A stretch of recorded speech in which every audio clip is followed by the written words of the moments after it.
Ako si Pina Linde Aguirre. 5 years old ako nung lumipat kami sa Samar. Di ko alam kung bakit biglaan, kasama ko si mama at ang dalawa ko pang kambal. Oo. Triplets kami, si Kuya Rhino and Ate Pia. Nakatira kami sa bukid, nagtatanim at may maliit na palaisdaan. Pero hindi ganon kasaganya ang buhay, hindi na nag-aral si Kuya at si Ate pagkatapos nila ng grade 6 na tumulong na lang sila kay Mama, habang ako naman ay pinapag-aral nila dahil hindi rin naman ako makakatulong sa bukid dahil hindi ako pwedeng mapagod at may asthma rin ako.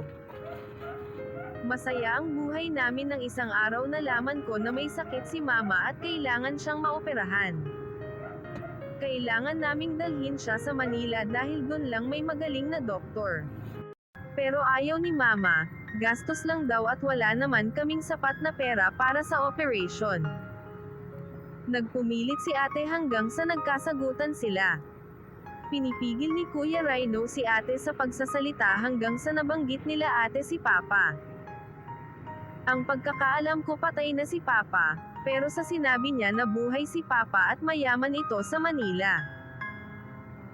Hindi ko alam kung bakit nila itinago sa akin, pero di ako galit, ang gusto ko lang makita si Papa.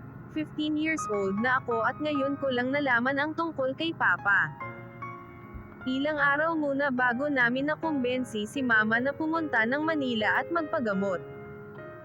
Akala ko madali lang, wala kaming kaalam-alam sa isang malaking panganib na nakaabang sa amin sa Manila.